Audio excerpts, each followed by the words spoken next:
We be fussing, we be screaming, but you the one I wanna lay beside this evening. I'm gonna come back even when I'm leaving. You give good love and I receive it. When you feeling down, I'ma sing to you. That ring on your finger got a ring to it. That's that real love, God-fearing love. It may not be how we dream it. Yo! I'm kicking down the door to 2024.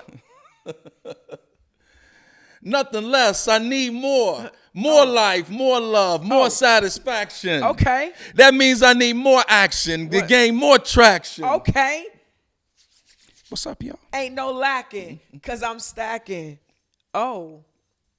I thought we was... You need a little more. You need a couple more bars. You know what? I was really trying to catch the wave, and clearly you just left me to drown. What's up, y'all? It's 2024. Bam, bam, bam, bam. And we here. I need everybody who want more in 24, just go ahead and just put it in the comments in the YouTube section. I knew you was going to do that. Yeah, I need more in 24. That's going to be what it is. Who cares? If it's cliche, it's true. If a cliche is true, who cares? I need more in 24. I guess it's not cliche. I mean, it still can be cliche, but as long as it's true. True. I need more in 24, It y'all. applies. It applies. It's applicable. I want more subscribers. How about that? Yeah, me too. Me too, so y'all. I'm going to need y'all to go. Can y'all click, please? Subscribe. So that you can get all the alerts about when this podcast drops and all of the things that we have in store for this new year. Yes. Boom. Boom. Do it now. Hurry up. Make it pop. Make it shake. Make it crack. You know what I mean? This is new energy for you for the new year. Yeah. I need more. You need more. I figured if I need more, I got to give more. Now, that's a word. You know what I mean? Yeah. So I can't expect to get the same, something more if I'm not putting in more. So. I need more sleep. You do? Yeah, you see, clearly my concealer couldn't conceal the Louis Vuittons under my eyes. I mean, hey, my goodness. Go to bed More then. rest. I couldn't sleep. Go to bed. Go on to bed. Oh, ladies and gentlemen. Go on to bed. It's a new year, but it's the same. It's that same, that same banter, that same. It's still here. That back and forth. Speaking of back and forth, I can't wait to get into today's subject because. Because what? You know what? You really got on my last nerve in 23. Like the last nerve I had, you took it and you double dutched with it. You jumped on it. You put it on the back of your truck and you went about 75 miles an hour with it. You mean it didn't fall out? Nope. You closed the door with it hanging out. You stepped on, kicked on, laid on, drug out. The last nerve. And it was a long nerve. And somehow it was like by the end of the year, it was on a short fuse. And now I'm trying to figure out, do I go ahead and open up the door, for all the new nerves? Or do I just, I mean, I guess my question is what would cause you to feel that way? What brought about that, getting on the whole last nerve piece and situation and all that? But look at the Milky Soul J's though. Them is fire. Yeah, these are the the drops. Those the drops? The new drop that I got. The Milky Souls. They change a little bit something. So like this leather, this leather right here is amazing. Yeah, it is. And the bottom is different. Yeah. I buy a lot of Jordans because I never had a pair of Jordans growing up. Oh, so it's trauma associated with absolutely with you spending that money. Oh, there's trauma on a lot of why I spend money and why I buy things. I get it. I think I feel the same way. I didn't have it. So yeah. My first pair of Jordans, it was a couple of our friends from our church. Had went in and bought me the same patent leather, but they were the red and black. And I red cried because that was my first pair of J's. I still have those. Wow. And so now when Jordans drop, especially the ones that are kindred to my soul, like this was middle school for me. Yeah, you wanted them real bad, but was unable to get them. My mom and dad didn't have the money, so now when they drop, I try to beat the the bots and stuff out, and I did. I got lucky on this pair and a couple other pair. Wow. Of just specific Jordans, not all of them. Wow, yeah. I like that. But I do. They're nostalgic, and I was gonna try to resell them, but you know what? I'll just keep them. Just rock them. Yeah. All right. So thank you. Yeah. So back to your question. Yeah. I think our dynamic is dynamic. Our relationship it is so multifaceted. We both wear so many hats outside of our marriage. So just to be clear, we're going to talk about business and marriage. Business today. and marriage, church and marriage, Yeah. marriage and marriage, friendship and marriage. All of the. This is for Yes. all of my couples who wear multiple hats together. Yeah, absolutely. And so I think for me, 2023 was what's all the for? Yeah, you know exactly what it's for. You know. So you're gonna ask me to voice my opinion, and then when I start voicing it, I got to get all of this, ad-libbing. A little bit. You've been doing it for the last 3-4 years. So it's okay if I give a little bit back. Go ahead. You've been Finish up. ad-libbing. Finish up though. It's a prime example of the last nerve. And why you take it and you strangle it. But you were explaining it very eloquently. Continue. Was I? Yeah, continue. I was agreeing so tough. Oh, you're a magician. At What are you talking about? You're a freaking magician. What are you talking about? Yeah, how you just swoop and make things seem as though that they're not something else. And It's true. It's true. as I was saying, So eloquently. ladies and gentlemen, all of the subscribers, new and old. What I was saying was that I think that the dynamic of our relationship taxed me out in 2023 because 2023 was a very stressful year for us on all of the fronts that we co-managed together. Church was stressful. Our business was stressful. Our personal lives were stressful with moving into the new house and the kids going to a new school and living in a 900 square foot apartment. All of these things separately were stressful. But what did not change is that you and I manage all of these things together. Facts. And there is no compartmentalization. Is that a word? I made it up. No, compartmentalization is a word. There it is. So I feel like because with us, there is none of that. It's not like the boys' lunchbox that I can put spaghetti over here and chicken over here and then none of the food touches. It's kind of like one big old gumbo pot. And so when something is stressful at the church, then it bleeds into this. And then because our conversations are very fluid because we do everything together. Somebody had told me a couple weeks ago that they don't know how we do it because we're together all the time. And since we're together all the time, all of our conversations kind of bleed into one another. And how do we ever stop and make things separate? And I was like, we really don't. We really don't make everything separate. We may shift gears into another of something of what we do, but it's kind of like within 24 hours, we've done 9,000 things. Yeah. You're just waiting on me to get done so you can bounce on me. No. You're waiting for me to get done so that you can attack. I can see it. I can see the fire burning in your eyes. No. I was actively listening. You're never this quiet. No, I was actively listening. Okay, so since you're really actively trying to listening, internalize. let me see what your comeback is, because actively listening means that you're going to be able to repeat back to me some of the things that I said. Yeah. So if I heard you correctly. Oh, there it is. There it is, ladies and gentlemen. Oh, No. If I heard you correctly, what you're saying is that because we do everything together, yes, everything is kind of commingled. indeed. And so, 1 minute we're having a conversation about the church. 45 seconds later, we're talking about, the business. Yeah. 2 minutes later, Yep. we're talking about our podcast, Make Marriage Great Again. Yep. 72 seconds later, Facts. we're talking about where the boys' basketball game is. Yep.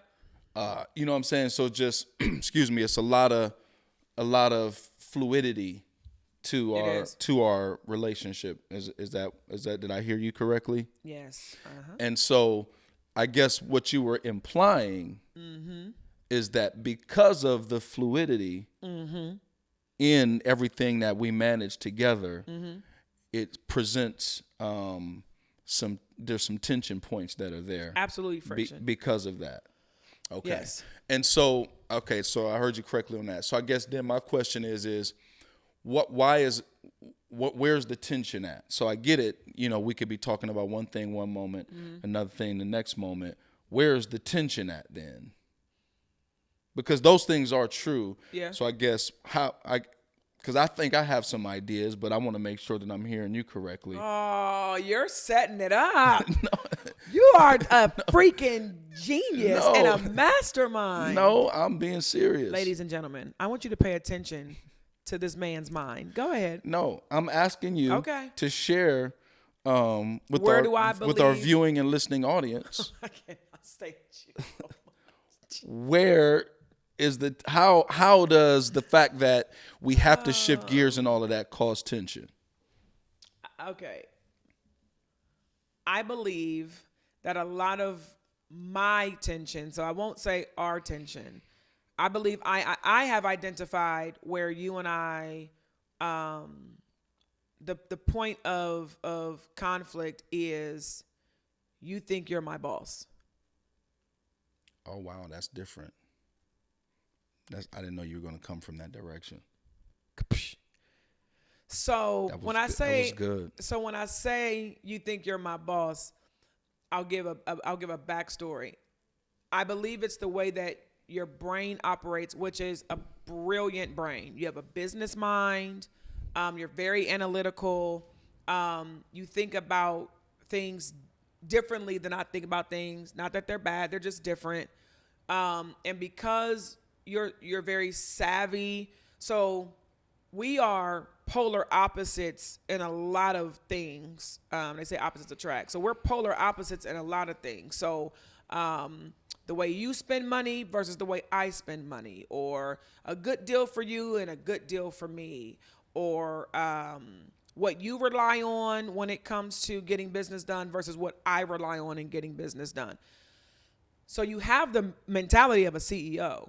You do. And in my mind, I too am a CEO. We just approach our businesses differently. The conflict is we share the same business. Whether it's the church, the boys, our house, the podcast, merch, new items that we have dropping this year. Like we both are CEOs, or mentally we think we are, but our approach to conflict resolution, business implementation, getting more money, spending money is completely different. And so your husband hat allows you to almost trump me, if you will, in every aspect of our lives.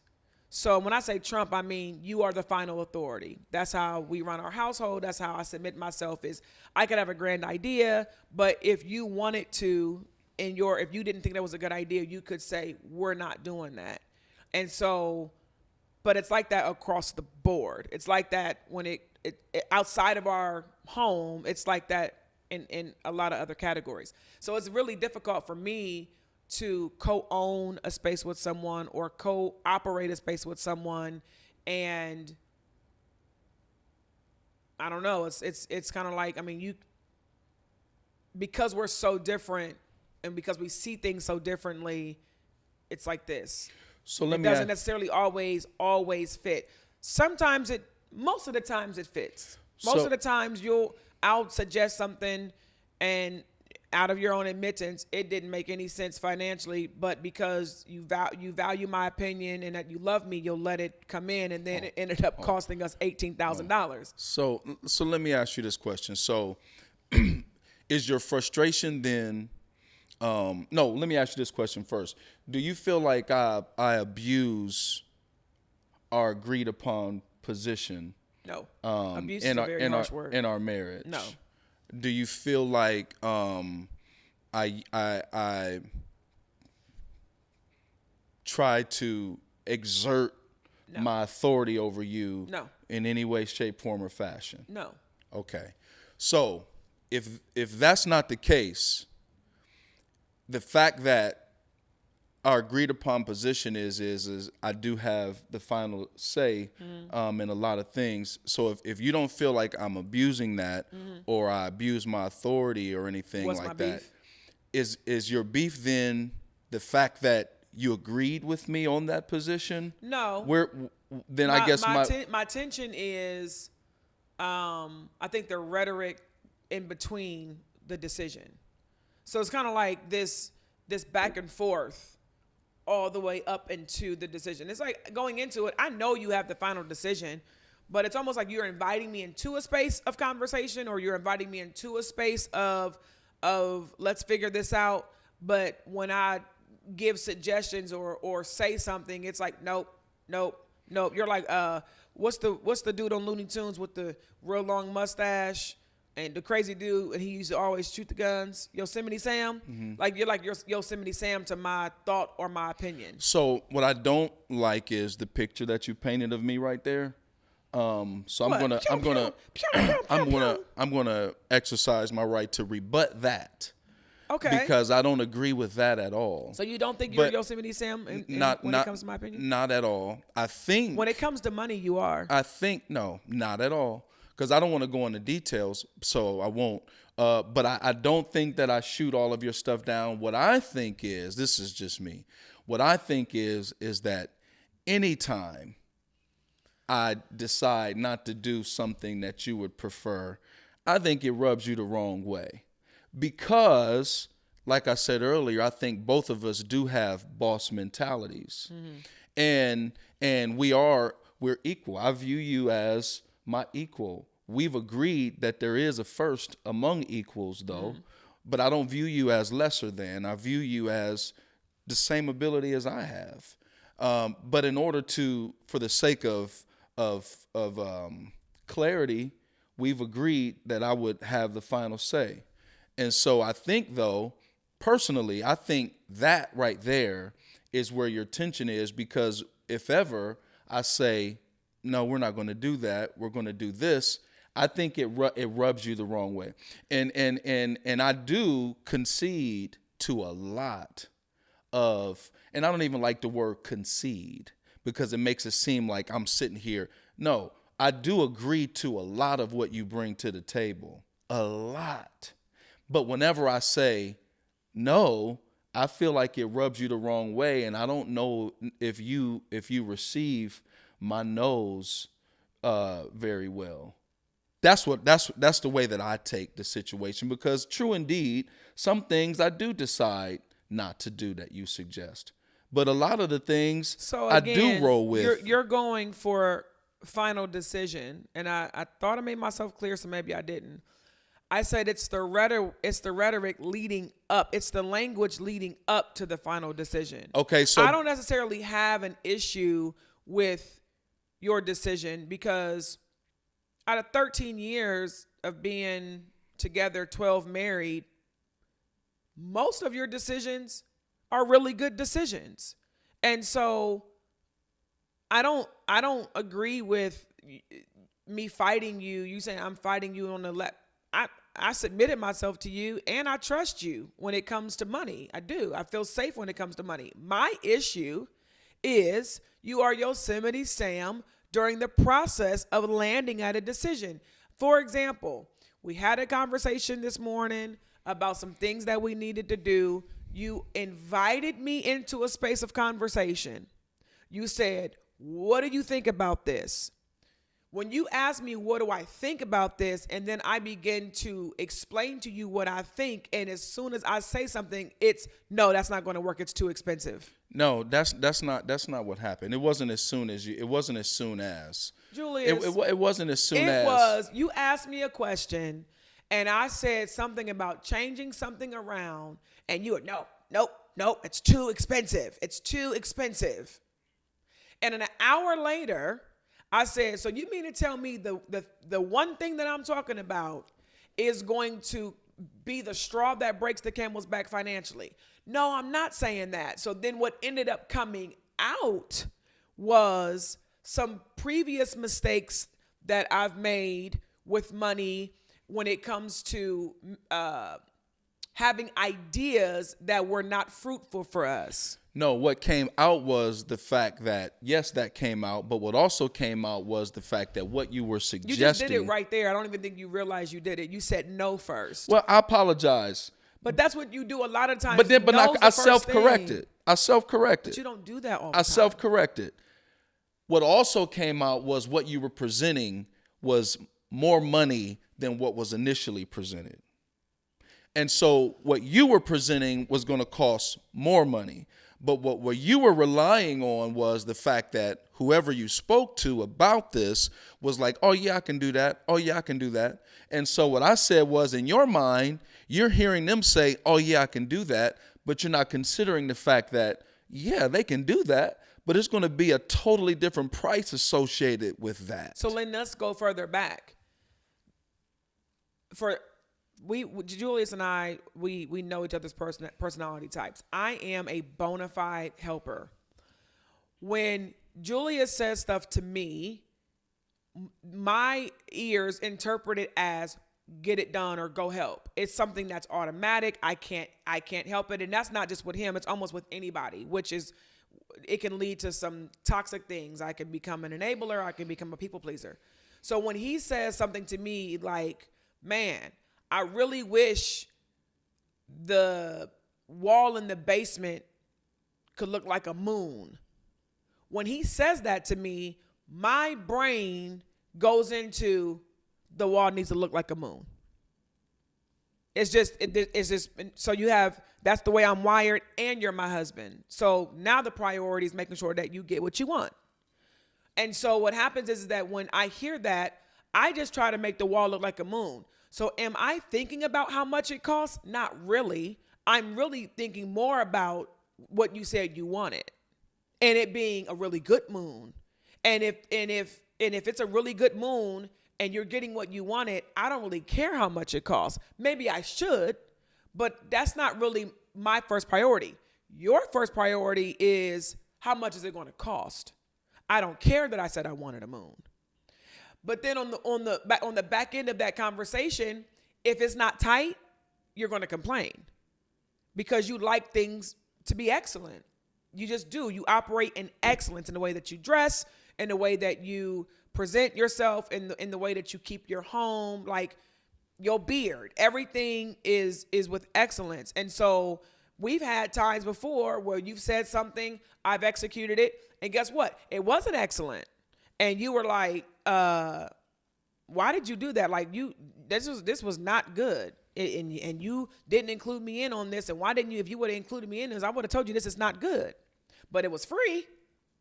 It was free, but it wasn't good. So I guess I'm kind of where I get confused is that you want it excellent, but you want it, not going to say cheap. You want it to be economically responsible, and you want it tight. And for me, I don't know how you want me to get that stuff done. And I think that is where so then when I start to talk, because the conversation was about something that is a very large project that we're going to have done, and you invited me into the space to talk. So when I came through the door, because I'm in my mind, yeah, let's dream. And I start spitting stuff out, and it's like the CEO in you goes, oh, no. Your ideas are too expensive.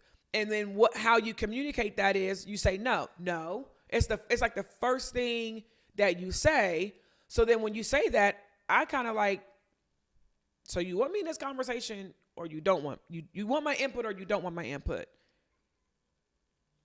And I think that's the crosshairs. That's where it gets sticky at, if you will. So you're saying that if I would be quiet then, as you're explaining what your ideas were and are, if I would be quiet and then say no, you'd be okay with that? No, I think that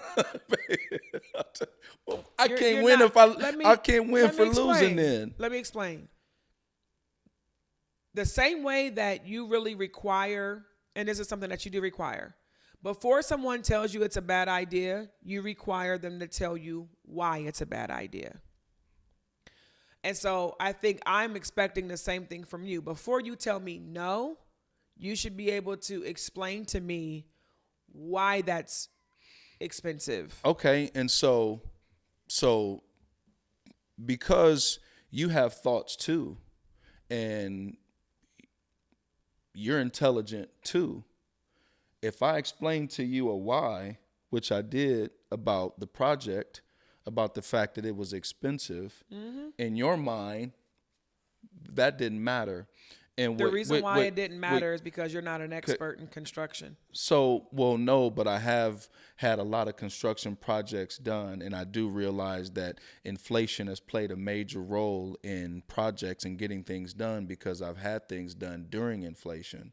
And so I do know that things are a lot more expensive now than what they used to be. But I talked to a contractor, and he actually said that things have gone down tremendously since 2020. So lumber is back where it should be. That's good. A lot of stuff is back where it should be. Now, Labor is still ridiculous. Like that's what is not probably going to go down, because because the economy is because of inflation, services now go up, but not necessarily the cost of goods. So earlier today, I did give you a reason why you didn't. It didn't matter. It mattered none to you that I said it was going to be expensive. It mattered none to me. No. And you know what else you said? This is your go-to. If ever I say no, your go-to is, I ain't gonna do nothing. You got all the answers. You know everything. You got all the answers. That's how you interpret my no. Instead of interpreting my no as there's maybe a better way. Not that I have all of the answers, but you don't interpret my no as anything genuine. You interpret it as me shutting you down. So the fact that I said, what can I does finish? no mean? Can I finish mine? Because did the best I could with letting you finish yours. So instead of you looking at it and saying, man, that would be expensive. I hadn't even thought about that. So I could understand why you would say no to that. Instead of you looking at it from that perspective, you look at it like, I think, or I'm saying, you don't know what you're talking about, and what you're bringing to the table is of absolutely no value. So therefore, we need to totally discard of everything that you just. This is the way that you're interpreting my no. Instead of owning the fact that what you presented wasn't the best idea. Instead of owning the fact that, you know what, that is more expensive, and we do need to be cost effective, and I can understand why you said no. Instead of owning the fact that what you presented was not the best option, you somehow blame me and call me Yosemite Sam. And I'm trying to figure out, where is the self-accountability in this? Because I could be self-accountable. I apologize for saying no too quickly sometimes. But at the same time, what you never do, I ain't going to say never, that's a blanket statement. But what I think you have trouble doing is saying, you know what, I hadn't even thought about the fact that is going to cost a considerable amount more money, and that's not the best option. And so I could understand why you wouldn't want to roll with that. You internalize it as an attack against you. And I'm trying to figure out why. I guess we will find out on the next episode. David, do we up our time already? Man, them 30 minutes went by quick. Yeah.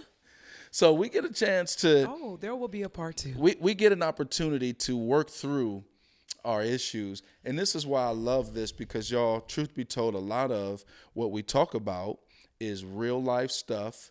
And one thing Ashante and I are pretty transparent about is the fact that we do have issues to work through in marriage, but we normally do a pretty good job of working through them. Would you agree? Uh-huh. See, that's what I'm saying. But it's not do without an excellent job. It's not without any resistance though, or any friction. And so y'all, until the next time, I need y'all to tune in, because it's going to be part 2 of this here episode. So just make sure you tune in, and we're going to tap back in. But in the meantime, go subscribe to the YouTube page, Make Marriage Great Again Podcast. Go on Facebook, Make Marriage Great Again Podcast. On Instagram, MMGA Podcast. And send it and share it with your friends. Make comments, like, subscribe, do all of the things. And we'll be at